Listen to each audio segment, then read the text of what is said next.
नमस्कार, मराठी मंडळीवर तुमच्या सगळ्यांचं स्वागत आहे। मस्साजोगचे सरपंच संतोष देशमुख हत्या प्रकरणी दररोज नवनवीन अपडेट समोर येत आहेत। 2 दिवसापूर्वी सीआयडीने वाल्मिक कराडवर मोक्का अंतर्गत गुन्हा दाखल केलाय।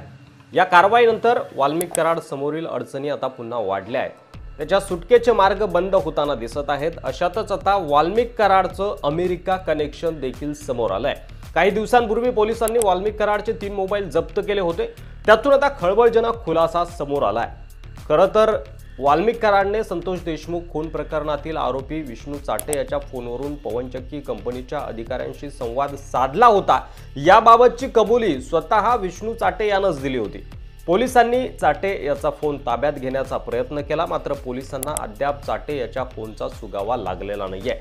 दरम्यान पोलिसांनी तपासासाठी वाल्मिक कराडचे 2 फोन जप्त केले होते आणि या फोनमधून खळबळजनक खुलासा झालेला आहे। पोलिसांनी वाल्मिक कराडचे जे 3 मोबाईल जप्त केले होते त्यातील काही सिम कार्ड अमेरिकेत रजिस्टर करण्यात आल्याचं समोर आलंय। विधानसभा निवडणुकीच्या विशिष्ट काळात याच मोबाईलवरून काही लोकांना फोन केल्याचा संशय एसआयटीला आहे आणि आता वाल्मिकने हे फोन कुणाला केले, कशासाठी केले याची माहिती अद्याप समोर आलेली नाहीये। मात्र त्याचे सिम कार्ड अमेरिकेत रजिस्टर असल्यानं या प्रकरणात नवा ट्विस्ट आल्याचं बघायला मिळतंय। सध्या एसआयटी कडून वाल्मिकच्या अमेरिका कनेक्शनचा तपास केला जात आहे। दरम्यान संतोष देशमुख खून प्रकरणात कोणत्याही आरोपीनं अद्याप वाल्मिक कराडचं नाव घेतलेलं नाहीये असा युक्तिवाद कराडच्या वकिलांकडून करण्यात आला। हा युक्तिवाद जेव्हा सुरू होता तेव्हा बीड न्यायालयाच्या बाहेर मोठा फौजफाटा देखील तैनात करण्यात आलेला होता। आवादा कंपनीच्या खंडणी प्रकरणात अडकल्यानंतर खून प्रकरणातील संशयित आरोपी म्हणून एसआयटी आणि सीआयडीने वाल्मिक कराड यांच्यावर ठपका ठेवलाय। वाल्मिकची पोलीस कोठडी बुधवारी संपुष्टात आल्यानंतर त्याला बीड न्यायालयासमोर हजर करण्यात आलं। यावेळी झालेल्या सुनावणीत देशमुख खून प्रकरणात त्याच्या चौकशीसाठी 10 दिवसांची कोठडी एसआयटीने मागितली आणि एकूण 10 मुद्दे न्यायालयासमोर ठेवून वाल्मिकचा खून प्रकरणातील सहभाग आम्हाला तपासायचा असल्याचं एसआयटीने न्यायालयाला सांगितलं। या दरम्यान बचाव पक्षाकडून जोरदार युक्तिवाद करण्यात आला, परंतु न्यायालयाने सरकारी पक्षाच्या युक्तिवादाच्या आधारे वाल्मिक कराड याला 7 दिवसांची पोलीस कोठडी सुनावली होती। खंडणी प्रकरणात 14 दिवसांची पोलीस कोठडी संपल्यानंतर वाल्मिकला केज न्यायालयात हजर करण्यात आलं होतं, परंतु तेथील न्यायाधीशांनी काही कारणास्तव सुनावणी घेण्यास नकार दिल्यानंतर बीड जिल्हा न्यायालयात सुनावणी पार पडली। मकोका आणि खून प्रकरणात गुन्हा दाखल झाल्यानंतर होत असलेल्या सुनावणीकडे संपूर्ण राज्याचं लक्ष लागलं होतं। कोणत्या युक्तिवादाच्या आधारे आणि मुद्द्यांच्या आधारे वाल्मिक कराडची कोठडी मागितली जाणार याची सर्वांना उत्सुकता लागून होती। खरं तर वाल्मिक कराडला अडकण्यासाठी हे 10 मुद्दे जे आहेत ते निर्णायक ठरले, ज्यामुळं वाल्मिक कराड या प्रकरणात अडकताना दिसतोय।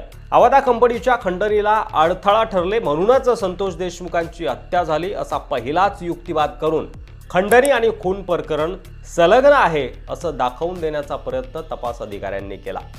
आवादा कंपनीची बाजू घेत संतोष देशमुख यांनी आरोपी सुदर्शन घुले याला आव्हान दिलं होतं।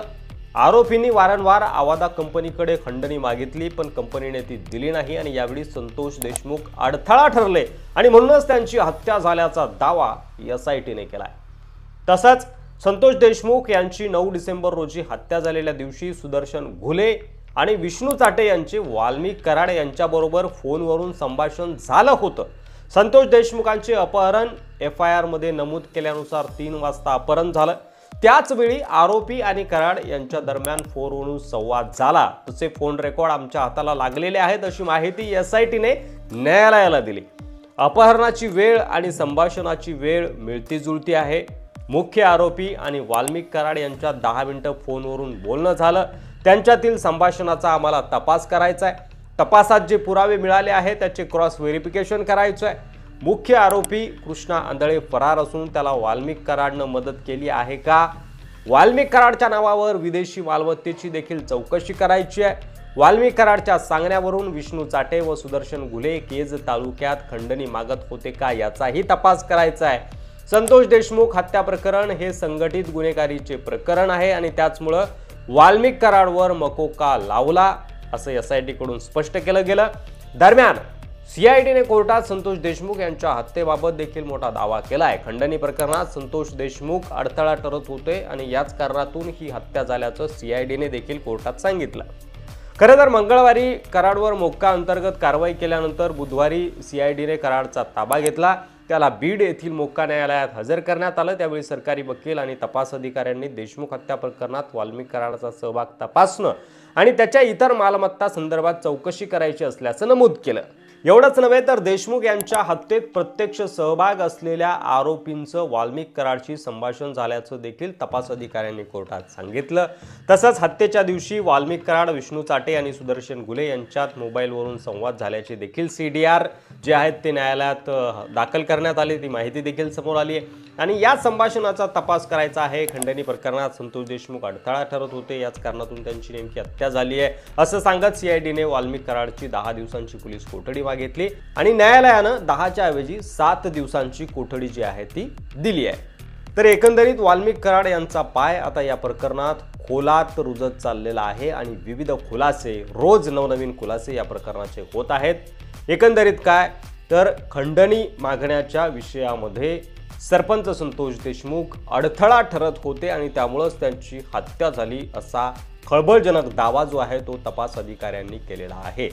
यावर तुम्हाला काय वाटतंय? आता तुमचं मत कमेंट बॉक्समध्ये लिहायला विसरू नका आणि असेच सविस्तर माहितीपूर्ण व्हिडिओ जर तुम्हाला बघायचे असतील तर मराठी मंडळीवर नवीन असाल तर सबस्क्राईब करा. व्हिडिओ जास्तीत जास्त शेअर करा. धन्यवाद.